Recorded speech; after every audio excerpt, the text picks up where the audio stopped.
वो कारागार देखना चाहूँगा भी। मुझे पता नहीं कि उसकी टाइमिंग्स क्या होती हैं, इसके बाद मैं फ्री हो पाऊंगा या नहीं, लेकिन इच्छा तो है।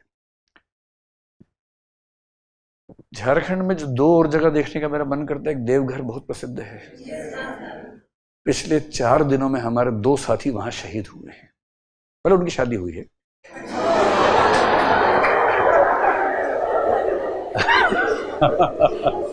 और अंतिम जगह मुझे ध्यान आती है पारसनाथ, क्योंकि जैनिज्म में ठीक ठाक पढ़ता हूँ, सोचता हूँ उसके बारे में। मुझे पता लगा कि 24 में से 20 तीर्थंकर उनका निर्वाण स्थल वही है, पार्श्वनाथ जी का भी वही है।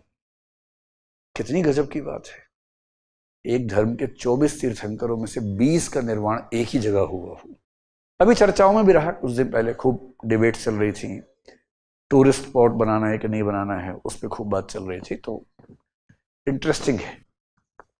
बाकी नाम मैंने सुने, मेरा एक दोस्त चाईबासा से है, वो भी शायद यहाँ से आसपास ही मेरे ख्याल होगा, बहुत दूर नहीं होगा, है ना, 3 घंटे का रास्ता है। गुमला मैंने सुना हुआ है, वो कितना दूर है यहाँ से? 2 घंटे का है। मेरे बड़े भाई का सिलेक्शन हुआ था आईएसएम धनबाद में पढ़ाई करने के लिए, हालांकि वो फिर किसी और जगह पढ़ने चले गए थे, माइनिंग, स्कूल ऑफ माइनिंग के लिए। तो आईआईटी हो गया शायद वो ना धनबाद में। तो धनबाद भी यहाँ से पास ही है। आप में से कौन धनबाद से हैं? अच्छा, आप धनबाद से हैं। और गुमला से कौन कौन है आप में से? गुमला से भी। हजारीबाग से? हजारीबाग कितना दूर है यहाँ से? सब कुछ 2 ही घंटे दूर है यहाँ से, हर चीज में आप 2 घंटे बोल रहे हैं। अच्छा, और जमशेदपुर से कौन कौन है आप में से? आप जमशेदपुर से, वो कितना दूर है? 2 घंटे। कितनी सही जगह हम लोग खड़े हुए हैं, यहाँ से हर जगह 2 घंटे की दूरी पे है। बहुत बढ़िया। और गिरिडीह कितना दूर है यहाँ से? चलो कुछ तो दूर है, आगे। आप में से कोई है गिरिडीह से? देवघर कितना दूर है यहाँ से? अच्छा, तो 5 घंटे करीब, गनीमत है। तो यहाँ से हर चीज या 2 घंटे या 5 घंटे, बीच में कुछ नहीं। चलिए, तो हमारा एक परिचय सामान्य हो गया। ये बहुत सारी चिट्ठियां कुछ लोगों ने भेजी हैं, लेकिन मेरा मानना है कि चिट्ठियां पढ़ने से अच्छा है कि मैं आपसे पूछ लूंगा आपके मन में क्या क्या सवाल हैं। बोल के बात करेंगे, लिखित में क्या बात कर रहे हैं। तो आज हम जो बात कर रहे हैं, सिर्फ ये हमारा एक उसूल है। आज से करीब 26 साल और 1 महीना पहले दृष्टि की स्थापना हुई थी। तो हमने तब एक पॉलिसी बनाई थी कि जब भी हम कुछ नया शुरू करेंगे, पहले एक बार एक पब्लिक प्लेटफॉर्म पे बातचीत करेंगे। इसका मतलब ये था, दिल्ली में हमने एक नई परंपरा की शुरुआत की उस समय, जिसको बोलते थे हम ओरिएंटेशन सेशन या फ्री ओरिएंटेशन क्लासेस, ऐसा बोलते थे। जैसे मैं उस समय हिंदी साहित्य पढ़ाई करता था, बाद में फिलोसफी पढ़ाने लगा। कोई बच्चा हमसे पढ़ना चाहे न पढ़ना चाहे, उसकी चॉइस की बात है। उसे मौका मिलना चाहिए भरपूर कि पहले देख ले, समझ ले, धोखा ना हो जाए। तो हमने एक नियम बनाया कि कोई भी बच्चा हमारे यहाँ आके 3 दिन, जरूरी तो 7 दिन तक क्लास करे, आसपास माहौल देख ले, टीचर्स को देख ले, पूरा भरोसा जम जाए, तो ही हमारे संस्थान का हिस्सा बने। तो मैं ही पढ़ाई करता था उस समय। तो बच्चे आते थे, 3 दिन, 4 दिन, 5 दिन बैठे, सवाल पूछे, उसके बाद उनको ठीक लगा तो कंटिन्यू किया, नहीं ठीक लगा तो नहीं किया, उनकी मर्जी। 2019 में हम पहली बार दिल्ली से बाहर निकले। तब तक हम दिल्ली में एक कूप मंडूक समझते हैं क्या होता है? कुएं का मेंढक। तो दिल्ली में एक कुआं है जिसका नाम है मुखर्जी नगर। बड़ा कुआं है, तालाब समझ लीजिए, तलैया तलैया समझ लीजिए। एक झुमरी तलैया है, एक मुखर्जी तलैया है। हाँ, तो हम उस तालाब में थे। तालाब के बड़े मेंढक थे, लेकिन मेंढक कितना ही बड़ा हो, रहेगा तो मेंढक ही।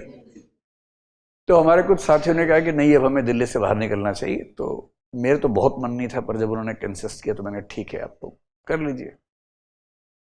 तो फिर हम 2019 में प्रयागराज गए पहली बार। प्रयागराज जो पहले इलाहाबाद हुआ करता था, है ना, हम गए थे इलाहाबाद में, बाद में प्रयागराज हो गया, तब तो इलाहाबाद था। तो वहाँ बच्चों को बहुत तरह की दुविधाएं थी। मुझे अंदाजा है कि आप लोगों को भी कुछ कुछ वैसी दुविधाएं हैं। कल हमारी टीम ने बताया कि यहाँ जो बच्चे आते हैं काउंसलिंग में, उनको 3-4 संदेह बहुत ज़्यादा होते हैं। तो उनके बताने से पहले मैंने खुद ही बताया कि एक तो ये संदेह होता होगा, एक ये होता होगा, एक ये होता होगा। बोले हाँ सर एकदम सही। क्या बच्चे आपसे ही मिले थे? मैं कहा नहीं, कोई नहीं मिला था। हम जिस भी शहर में जाते हैं वहाँ बच्चों के आमतौर पर यही 3 सवाल होते हैं तो यहाँ भी होते हैं। कोई ऐसा नया सवाल तो है नहीं, सीधी सी बात। तो मैंने ठीक है, कल मैं बच्चों से बात करूंगा, उनके मन के जो भी सवाल होंगे उसको डिस्कस करेंगे। तो आज की क्लास का पर्पस वही है।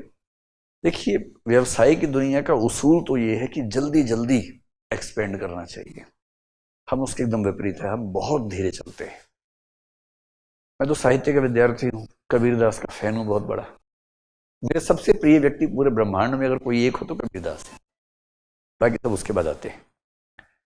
और कबीरदास बड़ी प्यारी बात कहे गए हैं, धीरे धीरे रे मना धीरे सब कुछ होए, माली सींचे 100 घड़ा ऋतु आए फल होए। तो अपने मन को समझा रहे हैं, हे मन धीरे धीरे सब चीजें होती हैं, हड़बड़ी नहीं करनी चाहिए। माली 100 घड़े पानी से सिंचाई करता है जमीन में, पौधे में, लंबे समय तक करता है। ऋतु आए फल होए, उसके बाद जब सही ऋतु आती है उसके बाद जाके फल पकता है। जल्दबाजी से क्या फायदा है ना। हालांकि कविताओं के भरोसे जिंदगी जीना मुश्किल है, क्योंकि हर कविता के विरोध में एक कविता और भी है।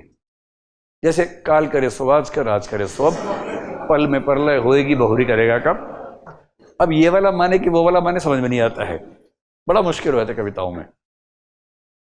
जैसे ताजमहल है, ताजमहल को लेकर 2 बड़े शायरों ने की कविता लिखी। एक शकील बदायूनी नाम के शायर थे, उन्होंने क्या लिखा, एक शहंशाह ने बनवा के हंसी ताजमहल, सारे जहां को एक मुकम्मल दौलत दी। ऐसी कोई पंक्ति, में एग्जैक्ट शब्द भूल रहा हूं। मतलब कह रहे कि एक इतना सुंदर ताजमहल बनवा के सारे जहां को क्या मुकम्मल भेंट दुनिया को दी है, कमाल कर दिया। तो ये पढ़ा तो हम थैंकफुल हो गए शाहजहां के लिए कि भाई आपने सही बनवा दिया, बहुत अच्छा किया। मुमताज जी की याद, किसी की याद में बनवाया लेकिन बनवा दिया, और हम आज तक देख पा रहे हैं। फिर गलती से हमने साहिर को पढ़ लिया, साहिर ने खाट खड़ी कर दी शाहजहां की। वो कह रहे हैं, एक शहंशाह ने दौलत का सहारा लेकर हम गरीबों की मोहब्बत का उड़ाया है मजाक। ये शायरों के चक्कर में नहीं पड़ना चाहिए। ये